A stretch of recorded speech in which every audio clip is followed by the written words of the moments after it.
और ब्रेक के बाद एक बार फिर से स्वागत है आप सभी का। खबरों में रुक करेंगे अब दिल्ली का। बीजेपी के स्थापना दिवस पर केंद्रीय मंत्री मीनाक्षी लेखी राजेंद्र नगर अंबेडकर पार्क पहुंची और बाबा साहेब की प्रतिमा पर माल्यार्पण किया और उसके बाद उन्होंने राजेंद्र नगर शंकर रोड होते हुए रोड शो भी निकाला, जिसमें दिल्ली प्रदेश बीजेपी के अध्यक्ष आदेश गुप्ता और राजन तिवारी सहित तमाम नेता और कार्यकर्ता मौजूद रहे। बीजेपी नेताओं ने रोड शो में हाथ हिलाकर लोगों का अभिवादन भी किया।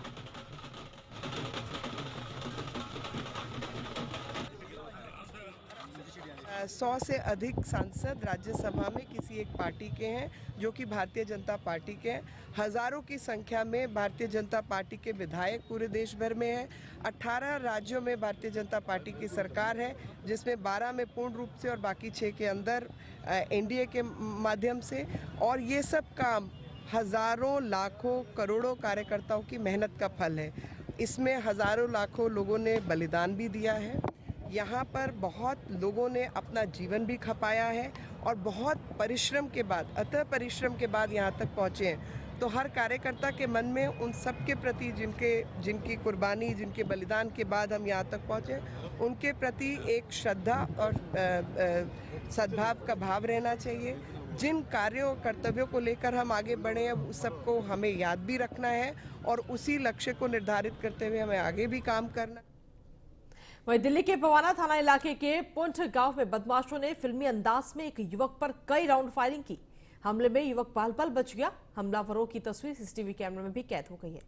बवाना पुलिस सीसीटीवी फुटेज को कब्जे में लेकर आरोपियों की पहचान करने में जुटी है, तो वहीं पुलिस ने गैंगवार की घटना से इंकार किया है। साथ ही आपसी रंजिश को लेकर हमले की आशंका भी जताई जा रही है। मामला तो भाई साहब हम तो अंदर बैठे थे, फायर की आवाज सुनी, बाहर निकल गए। अच्छा, बाहर निकल गए तो एक लड़का तो गली में भाग रहा था, 2 लड़के उसके पीछे भाग रहे थे। कितने राउंड समथिंग यहाँ फायरिंग की गई है? 6 राउंड। तो किसी को गोली वगैरह लगी है? ना, किसी को नहीं लगी। जान मान का किसी का कोई नुकसान नहीं। क्या लग रहा था किस घटना को देख रहे अंजाम देने? भाई साहब अंजाम को किस चीज के बारे में कुछ नहीं कह सकते। वहीं दिल्ली पुलिस के स्पेशल सेल ने गैंगस्टर लॉरेंस बिश्नोई और काला राणा गैंग के 3 गुर्गों को एनकाउंटर के बाद गिरफ्तार किया है। दरअसल पुलिस को जानकारी मिली थी कि बुद्धा गार्डन के पास लॉरेंस बिश्नोई गैंग के 3 लोग स्कॉर्पियो कार में आने वाले हैं और तभी इंस्पेक्टर शिव कुमार और कर्मवीर के नेतृत्व में टीम बनाई गई। कार को आता देख जब उन्होंने कार रोकने का इशारा किया तो टीम पर कार को चढ़ाने की कोशिश की गई। एक राउंड फायरिंग के बाद गैंगस्टर विवेक पुरी, अश्विनी कुमार और प्रशांत को पकड़ा गया। इनके खिलाफ दिल्ली, हरियाणा और पंजाब में कई आपराधिक मामले दर्ज हैं। बदमाशों के पास से 3 पिस्टल और 13 जिंदा कारतूस भी बरामद किए गए हैं। आरोपी बिहार के कई नामी लोगों से भी उगाही कर चुके हैं।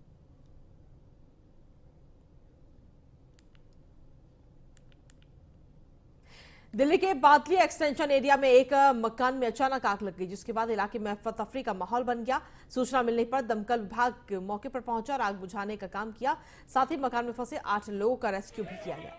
फंसे हुए लोगों में से एक शख्स ने कूदने की कोशिश की, जिसकी वजह से उसको मामूली चोटें भी आई हैं। जानकारी के मुताबिक इस मकान में नीचे रेडिएटर का गोदाम था, जिसमें आग लग जाने के बाद फर्स्ट फ्लोर तक आग पहुंच गई, जिसके बाद मौके पर फायर ब्रिगेड की टीम ने जाकर मोर्चा संभाला और इस भीषण आग पर काबू पाया। वहीं दिल्ली के महिपालपुर इलाके में भी बीच सड़क पर डीटीसी की चलती हुई बस में अचानक आग लगी और देखते ही देखते पूरी बस चंद ही मिनटों में जलकर खाक हो गई। बस चालक ने अपनी जान बस से कूदकर बचाई। बीच सड़क पर धू-धू कर जलती हुई बस की वजह से सड़क पर ही जाम भी लग गया।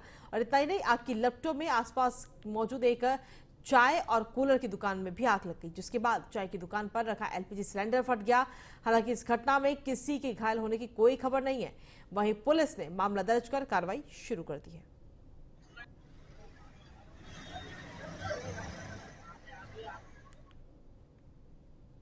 खबरों में आगे बढ़ते हुए बात करेंगे दिल्ली के पीरागढ़ी इलाके की, जहां पर स्कूली छात्राओं को स्कूल जाते समय एक ट्रक ने कुचल दिया। मौके पर एक छात्रा की दर्दनाक मौत हो गई, जबकि 2 छात्राएं घायल बताई जा रही हैं। वहीं हादसे के बाद स्थानीय लोगों ने सड़क पर ही हंगामा भी किया है। पुलिस ने ट्रक को जब्त कर आरोपी ट्रक चालक को गिरफ्तार कर लिया है।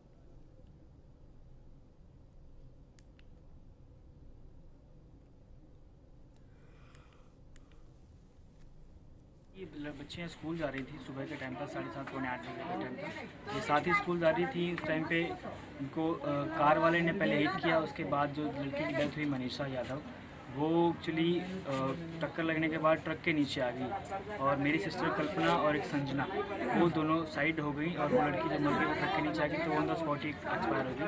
स्कूल जा रही थी और मेरे 2 फ्रेंड्स मेरे साथ थे। हम तीनों जा रहे थे तो हमारा कार से एक्सीडेंट हुआ है।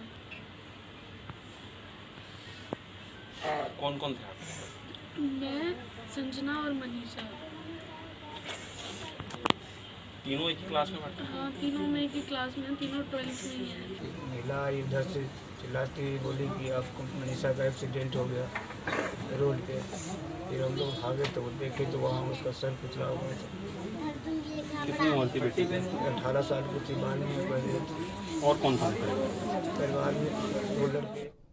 वहीं दिल्ली पुलिस के हाथ एक ऐसा शातिर लगा है जो लोगों से पैसा डबल करने का झांसा देकर उनसे ठगी किया करता था। पकड़ा गया आरोपी इंस्टाग्राम और फेसबुक पर जाकर लोगों से पैसा डबल करने का भरोसा देता और उनसे पैसे लेता था। पुलिस ने आरोपी के पास से करीब 15 लाख रुपए, ई वाउचर, मोबाइल फोन बरामद किए हैं। दरअसल साइबर पुलिस को 22 मार्च 2022 को कोई शिकायत मिली थी जिस पर मामला दर्ज किया गया और मामले को डीसीपी समीर शर्मा ने गंभीरता से लेते हुए टीम का गठन कर दिया, जिसके बाद से लगातार पुलिस के निशाने पर आरोपी था।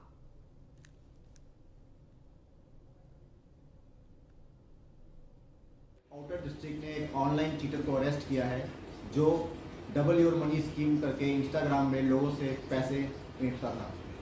ये इसने कोई 4-5 इंस्टाग्राम अकाउंट बनाए थे और उसमें काफ़ी ज़्यादा फॉलोअर ऐड किए थे। इसके इंस्टाग्राम अकाउंट में इसने ऐसे फ़ोटो लगाए थे जिससे कि लगता था कि ये सही में पैसे डबल करता है। ये एक बडिंग सिंगर है और ये इसने MBA भी किया हुआ है। इसका नाम रजत अग्रवाल है और इससे हमें कम से कम 15 लाख तक गिफ्ट वाउचर रिकवर हुए हैं प्लस 2 मोबाइल फोन। इससे हमें ये होना चाहिए कि हमें कोई भी ऑनलाइन ट्रांजैक्शन करने से पहले ये सोचना चाहिए कि कहीं हमारे पैसे चीट तो नहीं हो रहे हैं। तो कोई भी इंस्टाग्राम या फेसबुक प्रोफाइल पे अगर कोई ऐसे पैसे मांगता है, आपको ये अवेयर रहना चाहिए कोई भी ट्रांजैक्शन करने से पहले। और खबरों में आगे बढ़ते हुए बात करेंगे अब दिल्ली के द्वारका की, जहां पर पुलिस ने एक ऐसे शख्स को गिरफ्तार किया जो बाहर विदेश से भारत में मेडिकल वीजा पर आया था और यहां पर क्राइम की दुनिया में सम्मिलित हो गया। उत्तम नगर इलाके से दिल्ली पुलिस ने नाइजीरियन आरोपी से 1 किलो 80 ग्राम हेरोइन भी बरामद की है, जिसकी कीमत लगभग 10 करोड़ बताई जा रही है।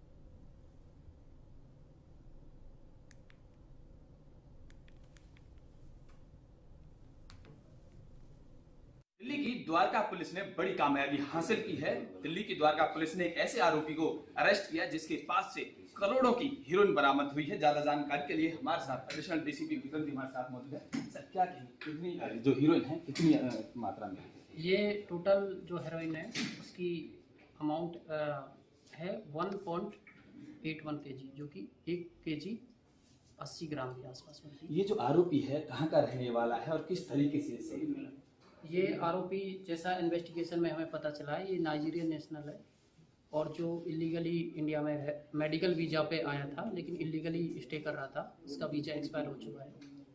कैसे पता चला सर इसके पास हीरोइन है? ये एक्चुअली काफ़ी बार हमारी जो टीम है, हमने एक स्पेशल टीम भी इसमें काम करती है। जितने भी इस टाइप के केसेस होते हैं इलीगली स्टेइंग फॉरेनर्स के खिलाफ में, तो टीम को इनपुट आए थे, इन्फॉर्मेशन आई थी, हमारे अपने सोर्स होते हैं उससे इन्फॉर्मेशन डेवलप होती है। तो इनपुट थी कि कोई नाइजीरियन नेशनल होली चौक उत्तम नगर के यहाँ पे ड्रग सप्लाई के लिए आ सकता है। क्या इसकी गैंग में और भी लोग शामिल हैं? उसके लिए अभी इन्वेस्टिगेशन जारी है, टीम हमारी लगी हुई है, कंटिन्यूसली वर्क कर रही है कि इसमें कोई और भी इन्वॉल्व था या नहीं था। अभी इसके पीछे पूरा इन्वेस्टिगेशन में इसका पता चला। तो ये जो आरोपी है नाइजीरियन है और मेडिकल के लेके इंडिया आया था और इसके पास से अब करोड़ों की हीरोइन मिली है। दिल्ली से चरण सिंह सराफ की रिपोर्ट। पंजाब और हरियाणा में इस वक्त चंडीगढ़ को लेकर के पूरा मामला इस वक्त सामने आ रहा है। दरअसल आपको बता दें कि दोनों जगह पर राजनीति सियासत गरमाई हुई है। चंडीगढ़ पर हक को लेकर पंजाब और हरियाणा आपस में भिड़ते हुए नजर आ रहे हैं। हाल ही में हरियाणा विधानसभा में पास किए हुए प्रस्ताव पर पंजाब सरकार ने कड़ी प्रतिक्रिया दी। वित्त मंत्री हरपाल चीमा ने कहा कि किसी भी राज्य की राजधानी पेरेंट स्टेट के पास जानी होती है। यहाँ पंजाब ही पेरेंट स्टेट है और चंडीगढ़ पंजाब का हक है। देखिए इस रिपोर्ट में।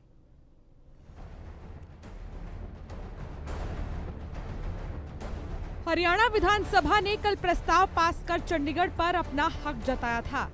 इससे पहले पंजाब विधानसभा ने अप्रैल 1 को विधानसभा का स्पेशल सेशन बुलाकर प्रस्ताव पास किया था। जिसमें पंजाब सरकार ने चंडीगढ़ पूर्ण रूप से पंजाब को देने के लिए कहा था। इसके बाद से दोनों राज्यों के बीच चंडीगढ़ को लेकर टकराव की स्थिति बनी हुई है। पंजाब और हरियाणा आमने सामने। विधानसभा में पंजाब और हरियाणा ने रखा प्रस्ताव। हरियाणा ने चंडीगढ़ पर जताया अपना हक। पंजाब बोला पेरेंट स्टेट के पास जाती है राजधानी। पंजाब के वित्त मंत्री चीमा ने चंडीगढ़ को लेकर अपनी दावेदारी पेश करते हुए कहा कि पंजाब के गांव उजाड़कर चंडीगढ़ बसाया गया, इसीलिए हमें 60% हक मिला था। हमें जो चाहे लड़ाई लड़नी पड़े, लेकिन चंडीगढ़ लेकर रहेंगे। वहीं पंजाब से एक कदम आगे बढ़ते हुए हरियाणा ने चंडीगढ़ के साथ बाखड़ा ब्यास मैनेजमेंट बोर्ड और सतलुज यमुना लिंक नहर का भी मुद्दा उठाते हुए पंजाब को घेरने का प्रयास किया। चंडीगढ़ को लेकर पेश की दावेदारी। पंजाब के गांव उजाड़कर बसाया चंडीगढ़। हरियाणा ने SYL नहर का उठाया मुद्दा। चंडीगढ़ को लेकर विवाद की शुरुआत कर्मचारियों पर केंद्रीय नियम लागू करने से हुई थी। केंद्रीय गृह मंत्री अमित शाह के चंडीगढ़ दौरे के बाद ये नियम लागू किए गए, जिसके बाद पंजाब भड़क गया और पंजाब विधानसभा में चंडीगढ़ पर हक का प्रस्ताव पास कर दिया गया, जिसके बाद हरियाणा में भी प्रस्ताव पास हो गया। चंडीगढ़ में केंद्रीय नियमों से शुरू हुआ विवाद। केंद्रीय गृह मंत्री अमित शाह ने लिया फैसला। कर्मचारियों पर केंद्रीय नियम किया था लागू। अमित शाह के फैसले से भड़के मान ने चंडीगढ़ पर हक का प्रस्ताव कर दिया पास। चंडीगढ़ में तब से जारी जुबानी जंग। चंडीगढ़ को लेकर पंजाब और हरियाणा की जुबानी जंग तो जारी है। एक तरफ पंजाब है तो दूसरी तरफ हरियाणा, दोनों ही चंडीगढ़ पर अपनी अपनी दावेदारी पेश कर रहे हैं। वहीं चंडीगढ़ को मुद्दा बनाते हुए पंजाब और हरियाणा का विवाद तेजी से बढ़ता जा रहा है।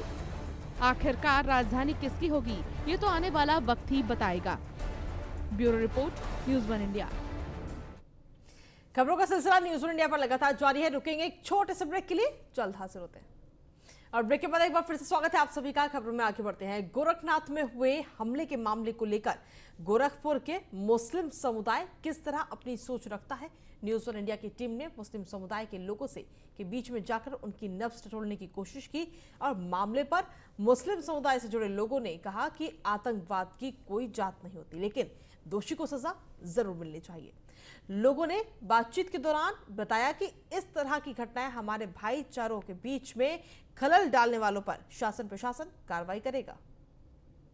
गोरखपुर में हुए आतंकवादी घटना को लेकर के खास तौर से जो अहमद मुर्तजा अब्बासी नाम का लड़का गिरफ्त में पुलिस के आया है, खास तौर से गोरखनाथ मंदिर में हमला करने के नियत से पहुंचा हुआ था, जो गिरफ्त में आया है, उसके प्रति उसके ही समाज के लोग किस तरह से सोचते हैं। हमारे साथ इसमें मुस्लिम समुदाय के लोग हैं, इनसे जानेंगे। भैया किस रूप से आप ले रहे हैं? भैया वो किसी समुदाय से उसका मतलब नहीं, वो शरारती तत्व है और वो उसमें जाके जो शरारती हरकत की है उसकी उसको पुलिस के गिरफ्त में भी आ गया है। उसको सजा मिलनी चाहिए और कठोर से कठोर सजा मिलनी चाहिए ताकि इस तरह की घटना की कोई पुनरावृत्ति ना हो सके। आप लोगों के समाज पर कोई ऐसा टीका टिप्पणी या किसी तरह का किस तरह से सोच रहे हैं कि आपके बीच का कोई लड़का था इस तरह का? नहीं, उसका हमारे समाज से या मुस्लिम समाज से उसका कोई मतलब नहीं है भाई। जो शरारती तत्व है वो किसी भी समाज में पाए जा सकते हैं, उसका कि समाज से कोई लेना देना नहीं है। समाज से नहीं लेना देना है।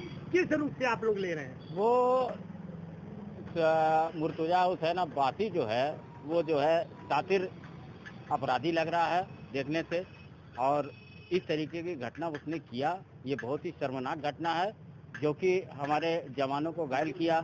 और हो सकता है जवानों को घायल करने के बाद वो अंदर चला जाता, मंदिर में कोई उससे बड़ी घटना कर देता तो पूरे हिंदुस्तान में हाहाकार मच जाता। काफी मुस्लिम लोगों का लगाव है, बेशक, इसमें कोई दो राय नहीं। बिल्कुल सही। और इस तरह की घटना को आप लोग किस तरह से ले रहे हैं? और इस तरीके की घटना से मुसलमानों से कुछ लेना देना नहीं है, क्योंकि वो शरारती तत्व है और वो जो है इन लोगों का यही काम ही है।